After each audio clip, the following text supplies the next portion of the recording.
Thank you, Ken. Thank you for your leadership on this issue and so many other issues. Thank you to everyone who is out here today. The First Amendment is the beating heart of our democracy.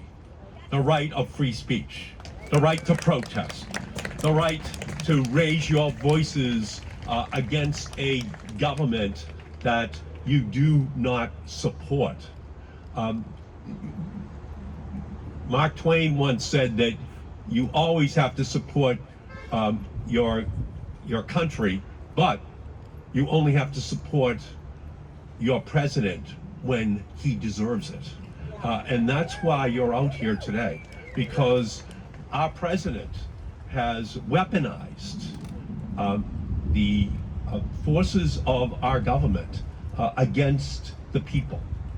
And as Ken said, even during the government shutdown, we stayed in session down in Washington. And why? Because we were saying that 22 million Americans should not lose their health care or see a doubling or a tripling of the cost of that health care. That's why we stayed down there. And so on those Wednesdays, I was there on the Senate floor fighting for that health care. By the way, there's 337,000 people in Massachusetts who tomorrow at their Thanksgiving Day table are going to be having a conversation about how do they provide for health insurance for their families on December 31st of this year. 337,000 people, including Jeff from Natick, who right now his costs are $30,000 a year, and they're going to $300,000 a year on January 1st if that health care coverage expires. So that's happening at Thanksgiving Day tables all across our nation. 22 million conversations.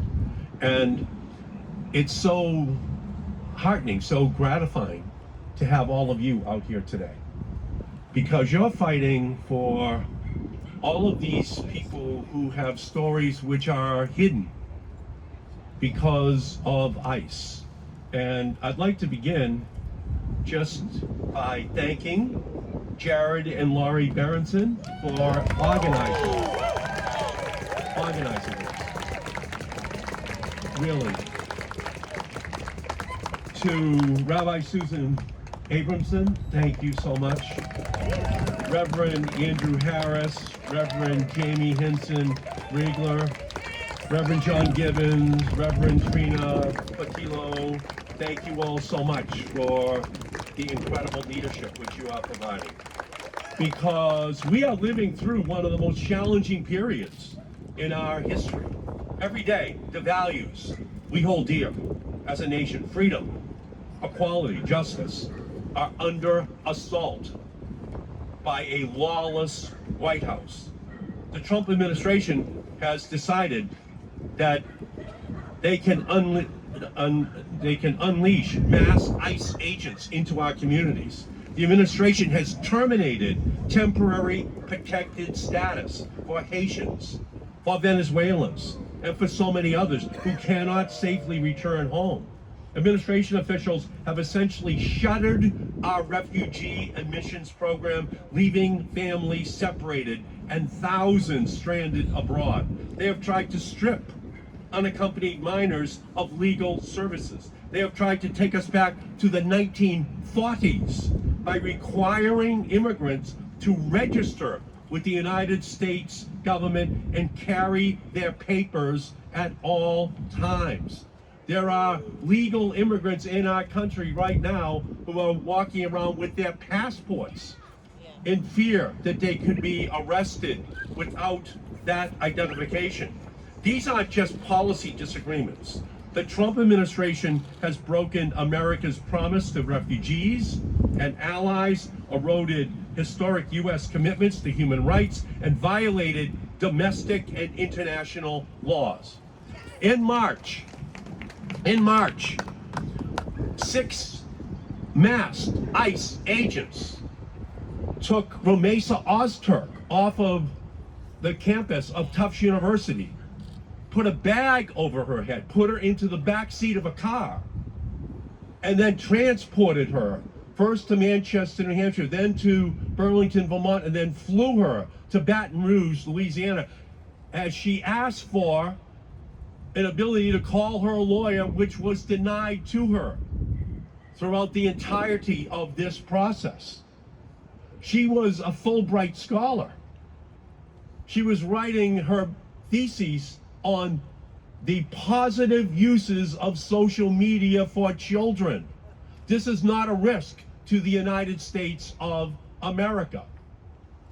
So I went down to Louisiana, to this prison, which is 100 miles outside of Baton Rouge, where they keep 1,000 women in that prison, to talk to Romesa, to put a spotlight on Romesa and her story. And what she told me was that she was living in inhumane conditions, that she was not being given the proper religious food for her to be able to eat, that they weren't giving her the blankets which she needed in order to sleep comfortably. Now, ultimately, because of the spotlight on her, they were forced to release her 2 months later. But there's 999 other stories there. There are hundreds of stories here. And that's why what you're doing is just so important, because you are keeping the spotlight on all of these other stories by the thousands, by the tens of thousands that are still being held, that are still violating constitutional protections. Now, many of you watched, I'm sure with me, Ken Burns' American Revolution, and the first No Kings rally that began in Lexington and Concord and all of these communities that were absolutely outraged at the fact that their rights were being compromised. So to the extent to which Romesa Ozturk's story and all of the stories of the people who are here must be told, that's why it is critical that you be out here right now. The stories that Ken just told about Marcelo Gomes da Silva are also very important. He was arrested in Milford while he was on his way to volleyball practice, and instead of playing the drums at his high school graduation, Marcelo sat in a cell in this building behind us, away from his community. I demanded his release as well, because this is simply no way for a country to treat kids. Marcelo and others have also shared with us details about their time in Burlington, from the crowded cells to the inhumane conditions to the limited food. And I've been demanding the answers about the conditions at this facility, and I will be returning soon to continue my oversight over Marcelo and everyone else who is inside of this facility. In Marcelo's own words, no one deserves to be down there. Sadly, under this administration's policies, the poor treatment of our immigrant community has only accelerated. ICE agents have raided workplaces where people are trying to make a living, smashed car windows to forcibly detain immigrants, picked up parents dropping their kids off at school. In Framingham, where I was last Friday in the Brazilian community, they have 600 fewer children in school in November than they had in January. That's how many families are afraid to send their children to school in one community, Framingham, 600 fewer. Now you can multiply that by all of the communities of Massachusetts, all of the communities of our country. Parents who are terrified that they cannot, in fact, send their children to school. And I could feel in the Brazilian community the terror, the fear, just last Friday. So this is something that continues to be a growing fear. The ICE agents have raided workplaces. They've smashed car windows to forcibly detain immigrants. They've picked up parents dropping their kids off at school. And just last week, a man suffered a seizure at the hands of ICE agents in Pittsburgh, Massachusetts, as he clung to his wife and young child. Many of these actions resemble military raids more than law enforcement.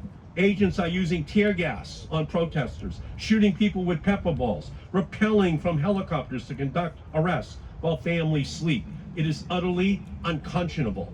And to make matters worse, ICE agents are operating without transparency and accountability. They are conducting arrests in plain clothes, shielding their faces, failing to properly identify themselves. It should be illegal for an ICE agent to wear a mask as they're arresting people. The Burlington Police Department does not wear a mask when they're arresting people. The state police of Massachusetts do not wear masks when they are arresting people. ICE does not have to wear masks. They should come to Burlington to learn how to police. They should come to communities in Massachusetts who know how to do this. They have to, and they should identify themselves and their agency affiliation. They are using unprecedented and dangerous tactics to terrorize immigrants, their families, and their communities. Earlier this year, Senator Warren and I led the Massachusetts delegation in calling for an investigation into ICE's intimidation tactics. And we have co-sponsored the legislation to require immigration officers to clearly display their visible identification. We have introduced the legislation to make that the law of our land. The Trump administration is also weaponizing surveillance technology against immigrants and Americans, from ICE's use of facial recognition technology to the Department of Homeland Security's use of predator drones to surveil protesters. These practices are dangerous, discriminatory, and draconian, and I've asked the administration to put an end to this surveillance agenda, and I'm organizing the Senate Democrats to stand up against facial recognition being used indiscriminately in our country by any law enforcement officers. We are not just a product for the police in our country to be able to surveil and put into one huge database. And now, thanks to the Supreme Court, ICE can unconstitutionally profile individuals while carrying out enforcement. So let me be clear. What we are seeing is immigration enforcement masquerading as authoritarianism. That is what we have right now. A king who wants to be a dictator, who wants to act in the same way that King George was in 1775, which brought out the Minutemen and Minutewomen from our communities to begin that long protest that led to the creation of our country and the establishment of the United States Constitution for the protection of everyone in our society. This is not the America we know, but this is not who we are. And it's no surprise then that there is a deep fear settling into our communities. Parents are afraid to send their children to school. Workers are afraid to show up at their jobs. Patients are afraid to seek medical care. That kind of fear of being taken away, of being torn apart from your family, of being treated like you don't belong is not the kind of fear anyone should have to live with. The United States is a nation built on the dreams of immigrant families who came here looking to build a better life. People have a right to live with dignity and to seek asylum, to seek a better life for their children. And our immigrant neighbors deserve to live safely and without threat of daily intimidation. Our country has always been at its best when we've lived up to our ideals, and at worst when we're betraying them. No matter where you come from, no matter your circumstances, you deserve to live safely, to be treated with respect, and to have access to the opportunities which our nation offers. and to be treated with dignity and respect in a facility like this in Burlington, Massachusetts in 2025 on the day before Thanksgiving. You have a right to be treated as one of God's children, which is why it's so great to have the clergy here, just to remind us that God created each and every one of us in his image or her image and likeness. That is what we are remembering today. So in the face of this cruelty, there is no other option besides uniting against this hate and fighting for our shared humanity. Immigrants are our friends. Immigrants are our family members. They are our colleagues, and we cannot turn our backs on them. I've been awed by the unwavering spirit of students like Romesa and Marcella. They have both told me about the overwhelming outpouring of love and support from their communities. And I believe that courage is contagious, and that's what I'm looking at right now.